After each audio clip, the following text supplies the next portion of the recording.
My dog replied to my video. He said, make a video on how to get rich. I said, I'll try my best. I ain't rich yet, but at 19 years old, I have a pretty good feel for what I think are like the first couple steps.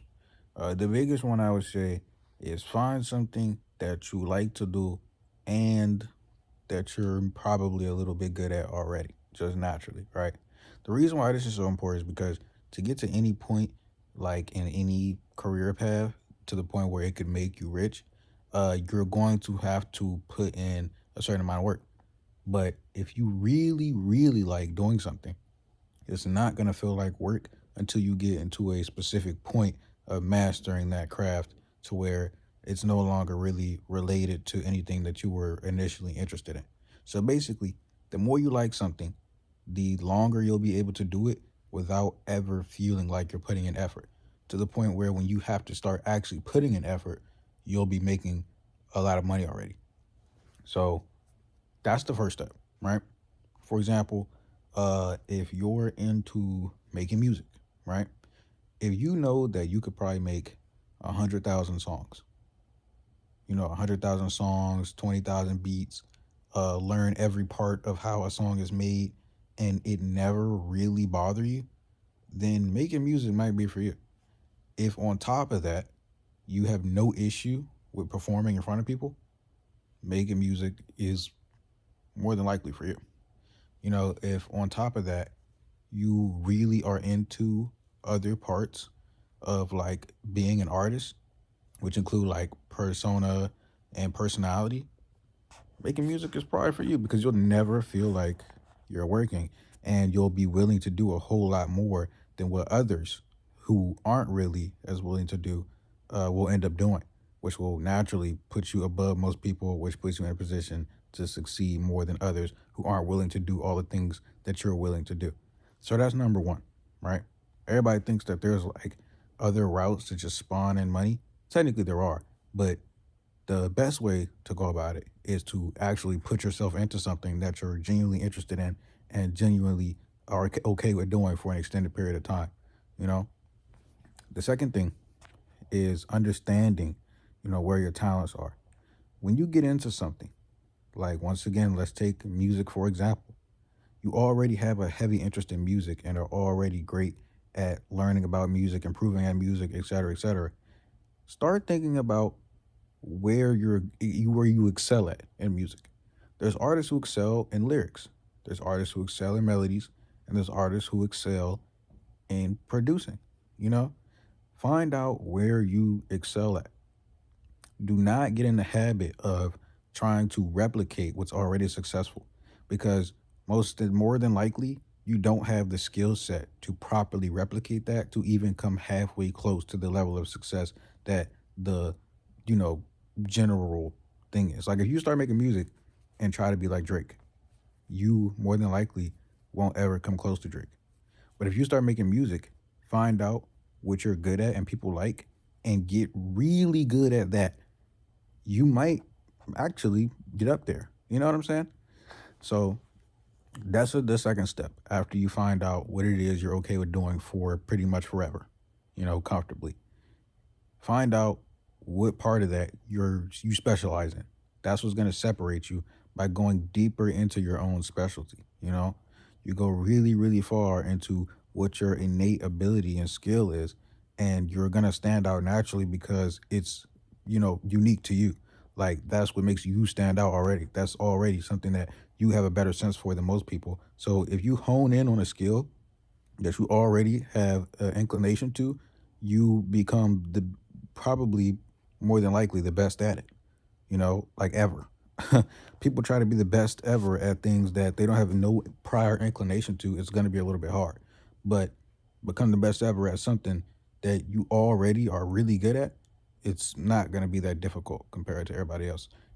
So don't avoid what your natural talent. So after you know what you love to do and what you're best at in that particular field, use what you're best at as like a catapult into learning other skills. You're the best at this, use that to catapult you into the next best skill you have. Then the next best skill after that, then the next best skill after that. Then by the time you get to a skill that you really don't have any like special like sense for, you've learned a cultivate like a combination of other skills that make it easier for you to pick up that skill, you know? And on top of that, you've been learning about the general fields for so long that you just have now a great sense of how to work around it and things like that. So basically, you've acquired uh, a special set of abilities for a specific field. You know, it doesn't have to be an artistic field. This could literally be anything. And the more you know, the more skills you have, the more knowledge you have about this field, the more you'll be capable of doing without assistance from others, which means that you'll be able to generate more income for yourself that you do not have to share, right? That is a big deal when it comes to making a whole lot of money. The less money you have to share and give out to others, the more money you'll have.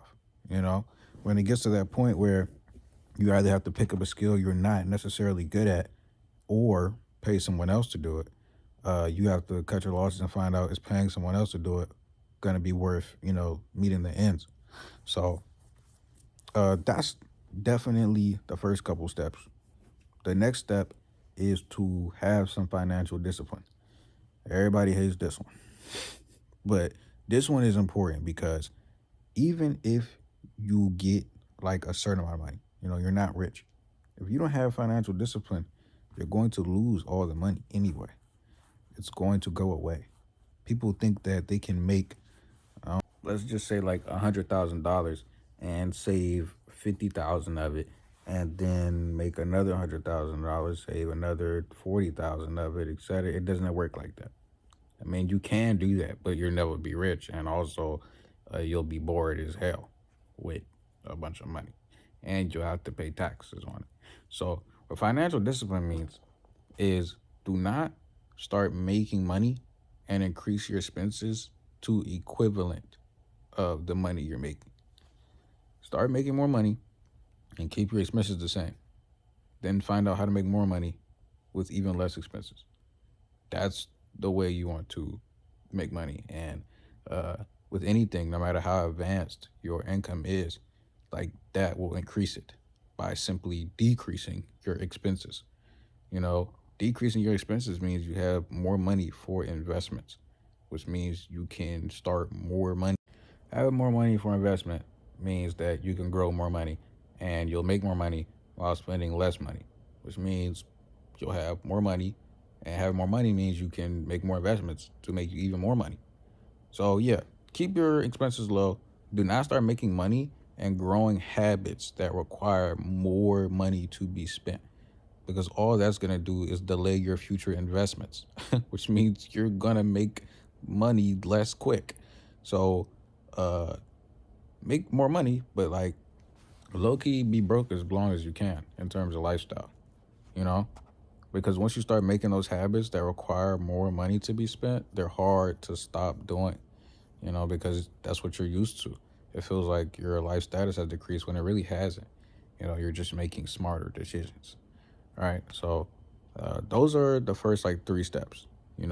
Find the thing that you are okay with doing permanently, forever, that like you love doing. Find what you're good at in that particular thing. Really get deep on that. Then use that to uh, catapult yourself into learning other skills until you can basically maximize every skill in the field. Then find a way to make the most money possible while spending the least amount of money. So that means like cutting out like fat in terms of like expenses and replacing it with stuff that does the same job but cheaper, or maybe requires a little bit more work but less money, like things like that, or even finding new ways of doing things that just don't cost as much money. Don't think that you have to spend a certain amount of money just because it makes sense out loud. I bad, y'all. Fourth thing, uh, social engineering and networking. Learn how to talk to people, be nice to them, you know, talk about stuff, make friends, you know, just be good. And so there's a whole, like, I could talk about social engineering for like an hour straight, but I feel like everybody has a sense of just talk to people, Be nice to them. Be open to conversation. You know, uh, that's pretty much it with that one. Meeting people is far deeper than becoming rich through meeting people. It's a lot deeper than that. You meet more people, the quality of your life is just going to increase, especially if you're meeting people that are positive for your life. Meet people and talk to people who are positive for your life. Some of us aren't social. I'm very introverted. I do not talk to people at all. But I know it's good to talk to people who can, potentially make my life better. Hopefully, I can make their life better too. Some of us don't care if we make the other person's life better, and those people will have more success in social engineering for financial success. But in general, they're not good people. So money isn't everything, and if you can get good at that, you might not need the other steps nearly as much. People who are really, really good at that step usually end up being fine, no matter what. And the other three steps are more for if you don't want to have to rely on other people. So